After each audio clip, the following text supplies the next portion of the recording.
मैं एक बार वापस आ रही हूं। मेरे साथ बीजेपी सांसद मनोज तिवारी जी जुड़ गए हैं। मनोज जी बहुत धन्यवाद। एनडीटीवी इंडिया पर आपका माइक ऑन है।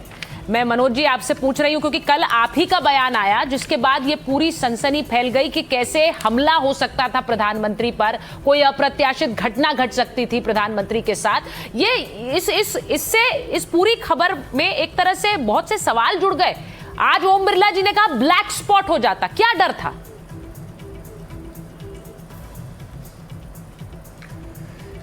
देखिए, सच्चाई तो ये है कि राहुल गांधी एंड कंपनी, जो उनकी कांग्रेस की टीम है, वो इस देश में हिंसा फैलाना चाहती है। क्योंकि इस देश में इस समय बजट की चर्चा हो रही है, होनी चाहिए। इस देश में अमेरिका भारत के ट्रेड डील की चर्चा हो रही है, जो होनी चाहिए। लेकिन इस देश में ये भी चर्चा हुई, कांग्रेस लगातार हार रही है। लेकिन उनका इश्यू है कि किसी तरह इन तीन को डाइवर्ट करें और देश में हिंसा हो। कल जो प्रयास था वो हिंसा फैलाने का ही प्रयास था। जिस प्रकार से वो लोग वेल से ऊपर निकल के प्रधानमंत्री के चेयर तक आकर के, उससे भी 2 रो पीछे जा करके, महिलाओं को प्री प्लान आगे करके जो उन्होंने कृत्य किया, अगर उसका जवाब भाजपा ने दिया होता, एनडीए ने दिया होता, तो उसका परिणाम क्या होता? ये तो किरण रिजिजू जी की जो भलमन साहत है, उन्होंने तुरंत सबको पीछे किया। और धन्यवाद प्रधानमंत्री जी का कि वो उस समय आए नहीं, वरना जो होता वो इस देश में चर्चा के लिए कुछ और ही हो रहा होता। तो उन लोगों की कोशिश सीधी सी है कि वो चाहते हैं देश में हिंसा फैले, क्योंकि मान लीजिए सदन के अंदर मारपीट हुई। नहीं मनोज जी एक मिनट आपको रोक रही हूँ। आप ये कह रहे हैं कि वहां पर जो कुछ हो रहा था, सच्चाई नहीं जानते, उसमें भ्रम में आ सकते। वहां जो कुछ हो रहा था कांग्रेस सांसदों द्वारा, उसके बाद आप कह रहे थे कि एक बैकलैश भी हो सकता था बीजेपी सांसदों द्वारा, क्योंकि आपने कहा किरण जी ने उन्हें रोका। नहीं, हम लोग नहीं गए। लेकिन अगर मान लीजिए कि वो लोग, प्रधानमंत्री जी आते, प्रधानमंत्री जी के साथ उनका ये जो व्यवहार दिख रहा था, तो उसके बाद जो स्थितियां होती वो क्या होती? कोई भी अपने किसी नेता के साथ अभद्रता हो तो चुपचाप तो बैठेगा नहीं। तो उनकी जो कोशिश थी, मैं उसकी बात कर रहा हूं कि उनका इशू है, उनका उद्देश्य है कि अंदर भी हिंसा हो, उसके कारण बाहर हिंसा हो। भारतीय जनता पार्टी इसको लगातार रोक रही है, एनडीए लगातार रोक रही है।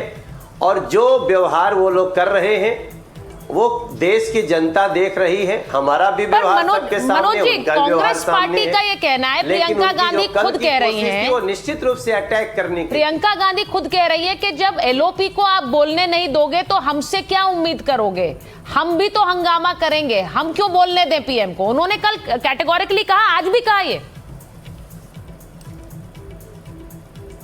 नहीं तो लोग कौन नहीं बोलने दे रहा है? संसद नियम से चलती है या फिर संसद की मीटिंग कांग्रेस वर्किंग कमेटी की मीटिंग तो नहीं है। संसद में बोलने का नियम है, संसद नियम के अनुसार चलती है। हम तो रोज बोलना चाहते हैं लेकिन नहीं बोलने को मिलता है। मैं भी 3 बार का सांसद हूं, एक ही जगह से हूं, नॉर्थ ईस्ट दिल्ली से। मुझे तो बोले हुए एक सत्र में 1 बार बोलने को मिल जाए बहुत है, क्योंकि नियम है कब किसको मौका मिलेगा, कौन क्या बोलेगा। दूसरी बात, बोलने की भी मर्यादा है। आप जिस इशू पे अड़े हुए हैं, आप जिस पुस्तक को कोट कर रहे हो, पुस्तक ही नहीं छपी है। अब जो पुस्तक प्रकाशित ही नहीं है, आप उसको सदन में ऑथेंटिकेट कर दो, कैसे करोगे? नहीं, आपकी बात सही है मनोज जी। आपने कहा ये किताब छपी नहीं है, कांग्रेस के मित्र भी जानते हैं। लेकिन मैं आपसे पूछूंगी कि जो निशिकांत जी ने सदन में बोला, क्या वो मर्यादा के तहत था? उन्होंने जिस तरह से देश के पूर्व प्रधानमंत्रियों के बारे में जिस भाषा का इस्तेमाल किया, वो भले ही किसी किताब से कोट कर रहे हो, लेकिन क्या वो मर्यादा का हिस्सा था क्या मनोज जी? जब पुस्तक अप्रकाशित पुस्तक कोई कोट करने के लिए लालायित है, तो जो प्रकाशित है उसको किसी सांसद ने कोट किया, तो अब हम उसको आउट ऑफ रूल तो नहीं कह सकते। अगर कोई प्रकाशित पुस्तक है तो उसको कोट किया जा सकता है, मगर ये नौबत क्यों आई? पर ये मनोज जी, नौबत आई जिस तरह क्यों? के शब्दों का वो इस्तेमाल कर रहे थे, अय्याशी की बात कर रहे थे, वो सब अच्छा लगता है क्या संसद के अंदर? आप खुद बताइए, क्या वो अच्छा लगता है? उन शब्दों का इस्तेमाल संसद में होना चाहिए था क्या? नहीं उपयोग किया। निशिकांत दुबे जी ने वो शब्द अपने से नहीं यूज किए हैं, वो उन किताबों में लिखी हुई है, उसको वो कोट कर रहे हैं। अब ये देखिए, यही तो मैं आपसे विनम्रता से कहना चाहता हूं, देश से कहना चाहता हूं कि भाई आप जो कुछ करने जा रहे हो तो उसके परिणाम क्या क्या हो सकते हैं, इसको सोचिए। तो अब इसके आगे क्या होगा मनोज जी, मुझे तो ये बताइए। और उनका माइक काटा गया। मुझे तो ये बताइए, संसद में तो अब जिस तरह का गतिरोध दिख रहा है, दोनों तरफ से विरोध होंगे। वो कह रहे हैं हम भी विरोध करेंगे, बीजेपी कह रही है हम भी विरोध करेंगे। बिट्टू जी के जिस तरह किया, ये सिखों का अपमान है, तो दोनों विरोध ही करते रहेंगे। जनता का काम तो कोई नहीं करेगा। नहीं, रवनीत बिट्टू जी के साथ जो हुआ वो तो आप समझिए कि पूरे देश को अपमानित करने वाला है। सिख समाज ही नहीं, पूरे देश को। आप सरेआम किसी को कह रहे हैं ये देखो एक देशद्रोही व्यक्ति आ रहा है, और फिर आप हाथ मिला के कह रहे हैं आओ देशद्रोही भाई हमसे हाथ मिलाओ। आप क्या कहना चाहते हो? आप देशद्रोहियों में भी हो आप क्या?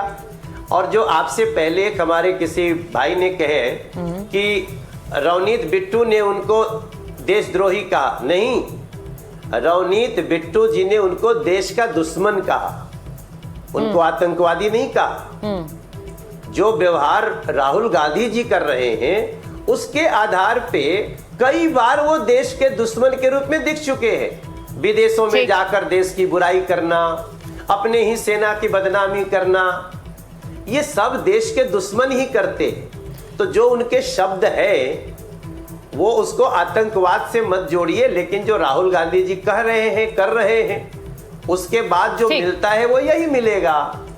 देखिए, मैं तो बस ये इसलिए पूछ रही थी क्योंकि जनता सोचती रह जाती है मनोज जी कि हमारे हित का काम, हमारा काम संसद में कब होगा, ये गतिरोध बना रहेगा, ये लड़ाई होती रहेगी, तो ये बड़ा दुखद होता है। बहरहाल बहुत बहुत धन्यवाद हमसे बात करने के लिए मनोज जी। मैं उम्मीद कर रही हूँ कि जी हम चाहते हैं कि इन चीजों का अंत हो और संसद को चलने दिया जाए। उसके लिए बैठ करके हमारे स्पीकर बैठ करके सब कुछ करने को तैयार है। विपक्ष को एक जिम्मेदाराना रवैया अपनाना चाहिए, हम भी उसके लिए तैयार हैं। बहुत बहुत धन्यवाद मनोज जी हमसे बात करने के लिए।